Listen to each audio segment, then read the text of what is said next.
तारापुर गए थे तो स्वयं गृह मंत्री ने कहा था कि आप इन्हें पटना भेजिए, हम इन्हें आप जितनी कल्पना नहीं कर सकते हैं उससे भी बड़ी जिम्मेदारी देने वाले हैं।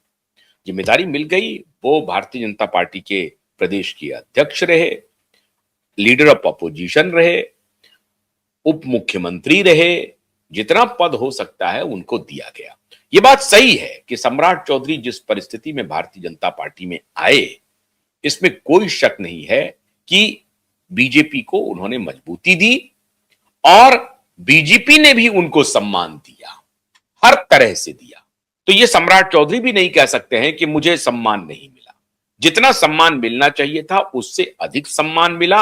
हां, अब जो एक पोस्ट है उस पोस्ट पर उनकी दावेदारी बैठती है कि नहीं बैठती है, तत्काल अगर आप सोचें कि आपको लग रहा होगा कि सम्राट चौधरी मुख्यमंत्री बस बनने ही जा रहे हैं, ओथ लेने जा रहे हैं, तो मेरी जानकारी के अनुसार सम्राट चौधरी संभवतः अभी उनको इंतजार करना पड़ेगा। दूसरा नाम बड़ी तेजी से चल रहा है श्रीमान नित्यानंद राय का। नित्यानंद राय जी को कहा जा रहा है कि वो अमित शाह जी के बेहद भरोसेमंद व्यक्ति हैं और उनको अनुभव भी है। केंद्र में वो होम मिनिस्ट्री में स्टेट होम मिनिस्टर हैं, तो उनको कमान मिल सकता है। नहीं मिलेगा, ये भी जानकारी है। नित्यानंद राय को भी मुख्यमंत्री नहीं बनाया जा रहा है। अब ये जो दो बड़े सूरमा हैं जिनका नाम राउंड द क्लॉक चल रहा है, एक तो नित्यानंद राय की करीबी अमित शाह के होने की वजह से, और सम्राट चौधरी के बारे में अमित शाह के ही द्वारा उनके ही विधानसभा क्षेत्र में यह कहने को लेकर के चर्चा गर्म है। और सम्राट चौधरी साये के तरह नीतीश कुमार के साथ चलते हैं। नीतीश बाबू को लग रहा होगा कि भारतीय जनता पार्टी शायद सम्राट चौधरी को, जो लवकुश कॉम्बिनेशन है, उसको ध्यान में रखते हुए नीतीश बाबू सोच रहे होंगे कि सम्राट चौधरी अगले मुख्यमंत्री हैं। याद कीजिए, जब समता पार्टी बनी थी उस वक्त नीतीश बाबू और शकुनी चौधरी, सम्राट चौधरी के पिताजी, दोनों की भूमिका बहुत मजबूत थी लालू यादव से अलग होने में। तो उनके दिमाग में यह है कि अगर मैं नहीं तो किसी कोयरी या कुशवाहा नेता को हम आगे बढ़ा दें। और उनकी दावेदारी भी है। हमेशा एक बहुत सारे कुशवाहा के नेता हैं, वो कहते रहते हैं बिहार में कि कुशवाहा मुख्यमंत्री होना चाहिए, कुशवाहा मुख्यमंत्री होना चाहिए। उपेंद्र कुशवाहा तो यही कह करके अपनी राजनीति करते हैं, लेकिन उनको कुशवाहा जाति से कोई लेना देना नहीं, अपने परिवार से लेना देना है। परिवार उनका सेट हो गया, वो खुद राज्यसभा पहुंच गए, बेटा कैबिनेट में चला गया, अभी तक वो किसी सदन के सदस्य नहीं है, बेटा सदन में चला गया। पार्टी में भले ही विद्रोह हो जाए कोई बात नहीं।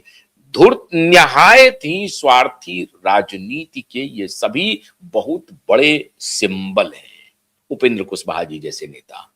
उसी तरीके से कुशवाहा, दुर्भाग्यपूर्ण बात स्थिति यह है मित्रों कि कुछ कुशवाहा के ऐसे नेता हैं जो स्वार्थ से बाहर निकल ही नहीं पा रहे हैं और इसकी वजह से वो अपनी पॉलिटिकल एक प्रकार से डेथ कर लेते हैं। लेकिन सम्राट चौधरी बिल्कुल अलग है। सम्राट चौधरी में शकुनी चौधरी के पुत्र की छवि है।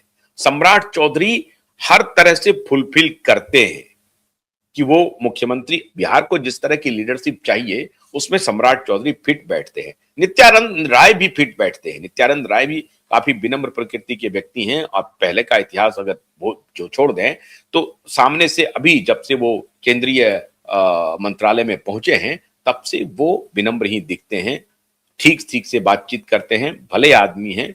तो उनके ऊपर भी दांव लगाया जा सकता था, लेकिन खबर यही है कि ये दोनों मुख्यमंत्री नहीं बनेंगे। तो बनेगा कौन?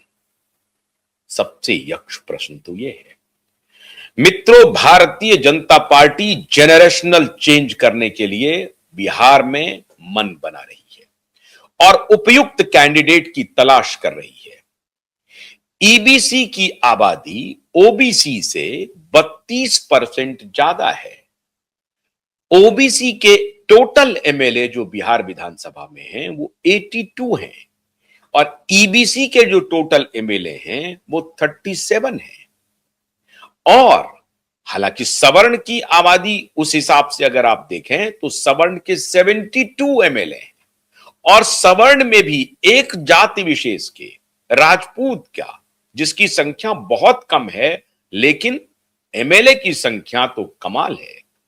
32 एमएलए हैं, भूमियार के 26 हैं, ब्राह्मण के 14 है, 13 हैं, कुर्मी के 14 हैं और यादव के 26 है। इस तरह से जो जो लिस्ट है अगर आप उसको देखेंगे तो यादव एमएलए जो हैं और भूमियार एमएलए जो हैं वो दोनों बराबर हैं, 26-26 एमएलए हैं, जबकि यादव की जो परसेंटेज ऑफ वोट है वो 14% के आसपास है। तो बिहार विधानसभा का जो कॉम्बिनेशन है वो बिल्कुल अलग है। तेली, धानुक, मुसहर, इससे 9 विधायक हैं, कानू के 5 हैं, कलवार और सूरी के 4 हैं, मारवाड़ी और मल्लाह के 3 विधायक हैं, पासी, कामत, धोबी, गंगौता, कायस्थ, रोनियार, कहार, आदिवासी के 2 एमएलए जीते हैं। आप समझ गए, एक विधायक वालों में चनऊ, नौनिया, भेड़िहर, पाल, सरदार, अमात, केवट, तांती, गोसाई, पनेरी, बिंद, भुइया और राजभर शामिल है, जिनके एक विधायक है। अब जैसा मैंने आपको कहा कि ईबीसी की जो परसेंटेज ऑफ वोट है वो ओबीसी के परसेंटेज ऑफ वोट से 32% ज्यादा है, लेकिन एमएलए 37 है, आधे से भी कम, और ओबीसी का एमएलए 82। तो क्या ओबीसी परसेंटेज ऑफ वोट के हिसाब से एमएलए अधिक है, रिप्रेजेंटेशन ज्यादा है?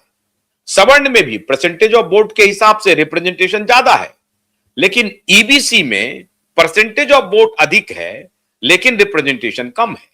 ईबीसी के साथ दिक्कत यह है कि ईबीसी बंच ऑफ जातियों से बनता है, किसी एक जाति विशेष का अपना जो आधार है उसमें दुसाध और एक और जाति है, वो दोनों जाति मिल करके उनका जो आंकड़ा बनता है वो लगभग दुसाध और रविदास 5.31 और रविदास 5.225, जो अभी का जो सेंसस के हिसाब से जो है, जो आंकड़े अवेलेबल हैं उसके हिसाब से मैं बोल रहा हूं। दुसाध का परसेंटेज ऑफ वोट 5.31 है और रविदास का परसेंटेज ऑफ वोट 5.25 है। अब और ये जाति ईबीसी में शामिल है, ओबीसी में शामिल नहीं है, एक्सट्रीम बैकवर्ड कास्ट में शामिल है। अब ईबीसी में ये जो 2 जाति है, दुसाध और रविदास, इन दोनों जातियों को अगर आप जोड़ दें तो 11% आबादी हो जाती है 2 जातियों से। तो क्या ईबीसी में किसी दुसाध कैंडिडेट को मुख्यमंत्री बनाएगा या रविदास को मुख्यमंत्री बनाएगा?